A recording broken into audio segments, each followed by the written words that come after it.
tubig. Yay, kalilinis ko lang. Tignan na naman siya.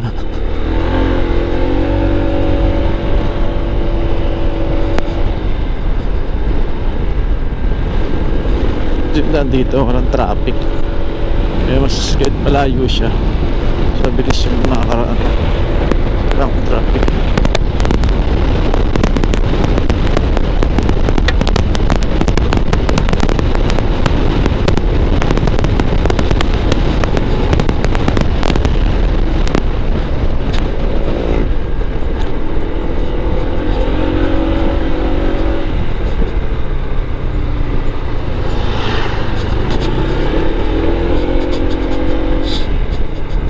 Ano yun? Ipot? Putan ako ah. Yun oh. Naibon. Rico. Hindi ko yun ah. Iniputan ako ah.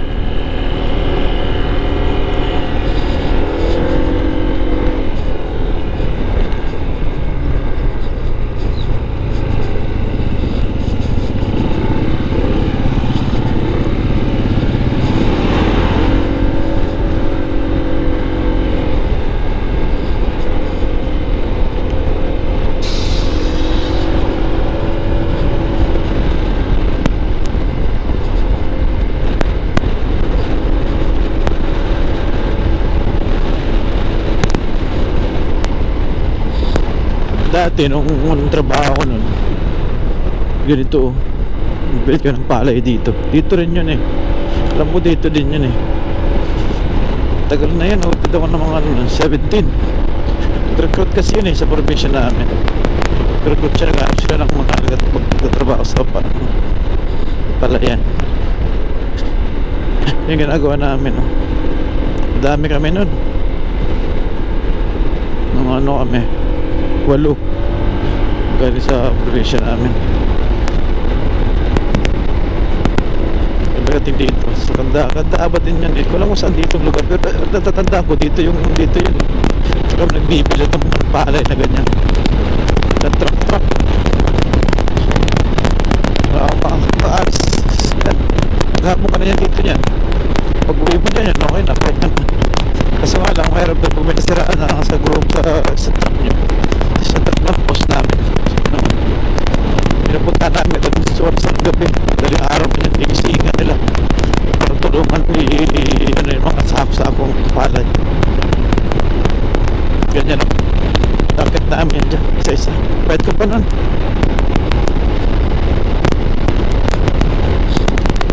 Kasi di ko kinaya yun. Sinabigit masyado nga yung palay na. Kasi yung mga kasama ko, hindi nila kaya. Isa-isa sila na wala, takasan o takas. Hindi ako tumakas nun. Hindi ko talagang nagpaalam mo sa boss na ganun, ganyan. Ako di ko kaya kasi nga pwede trabaho, di naman ganun kahirap, pero mabigat. Ginawa ng boss ko, nayagan ako, binigyan pa ako ng pera nun pamasahe, inatid pa ako sa terminal pauwi. Tapos kung talaga nagpapaalam pa ng maayos para hindi ka sabihin na masama.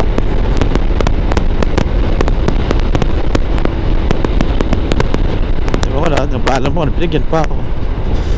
Nabutan pa niya ako ng pang-alawan sa pamasahe.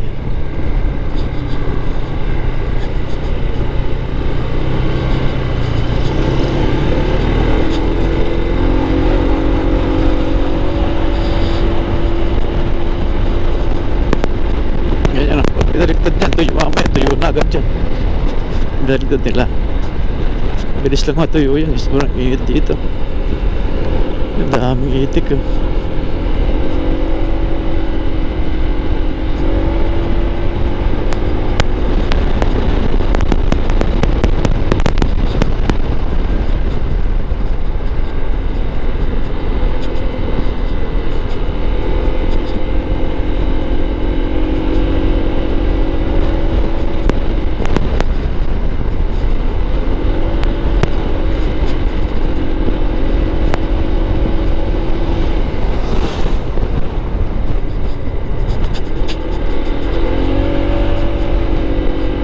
ganyan na binabaliktad.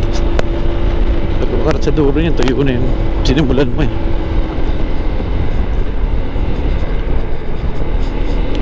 Dalawang baliktad lang yan, tuyo na yan.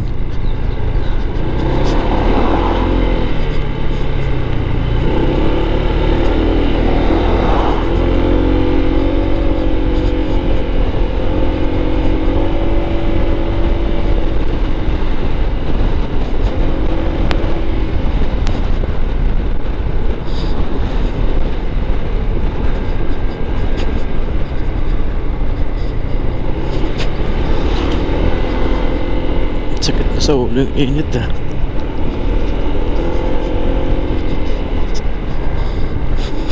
Ito maganda picture dito, Mama Mary.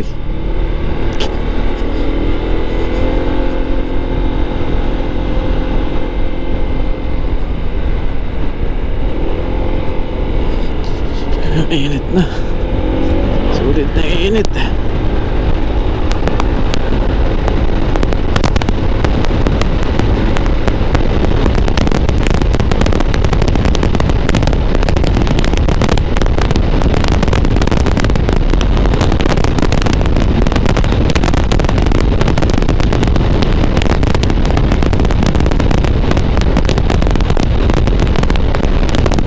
Dito punta dito pag umaga sa hapon, maaga pa.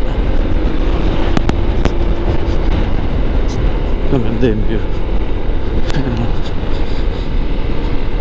Di siya maliwala siya, tingnan niya. Maganda.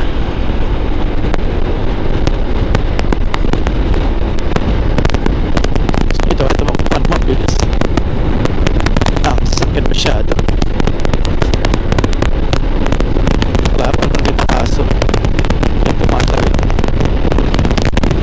Wala na ako sa wala, kita ko na aso tumatawid. Interviews na ako. Simulado kong accident ako sa aso. Naiwas ko ng aso. Simulado ako. Yun. Halos sikutuhod ko. Talagang nangyari. Masak. Discuss yung pala.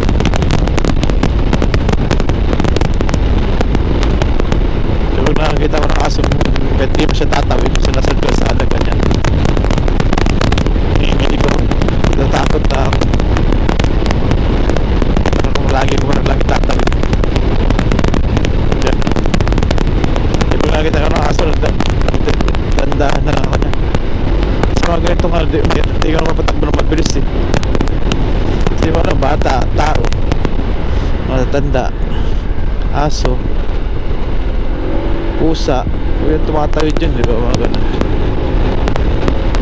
Pero patag mabilis sa mga ganitong ano eh, yung eskinatang ano, daan, maraming bahay, ganyan o, aso bilang tatawid, siyempre magugulat ka nyan. Oh. Kaya ako, nagugulatin na ako mula nun, pero nagugulat na ako lagi pag nakikita ko ng aso eh.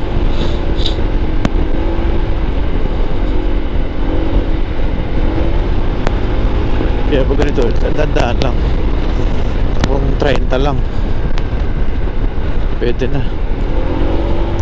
Kaya umaga ako umaalis sa bahay kasi nga pag dandaan lang yung takbo. Pero hindi ako nagmamabilis.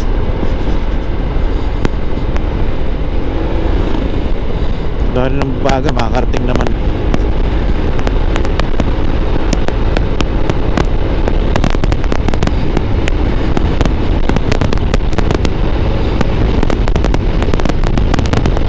Takbo 40-50 lang.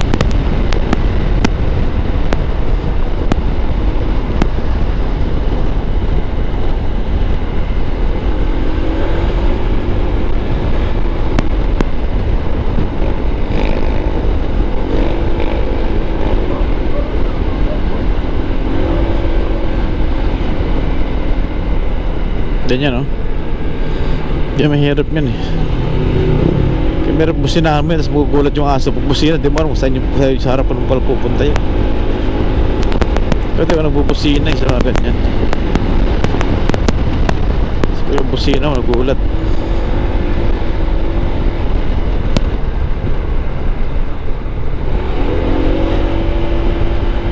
Kaya ulit sa ganitong daan, chill lang. Maaga pa.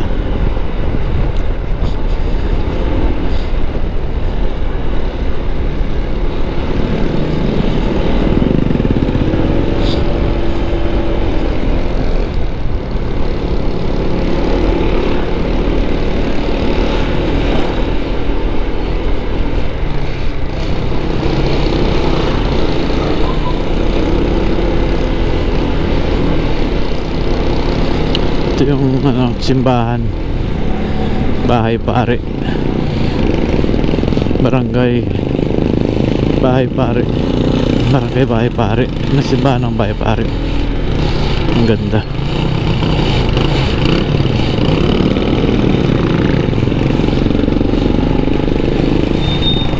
Bahay Pare yan. Guys, ganda nyo. Oo.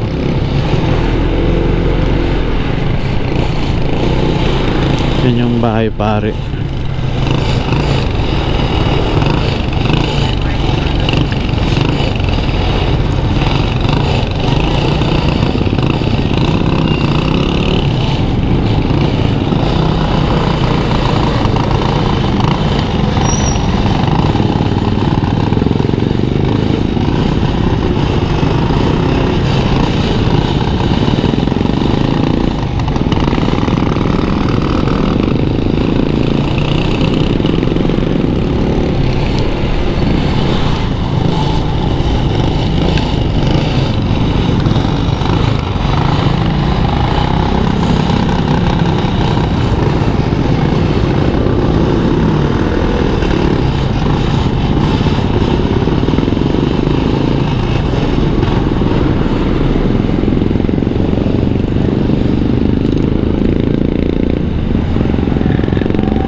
ka.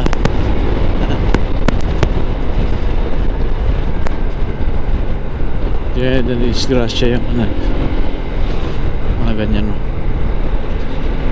At bawal yung mga ganyan, eh.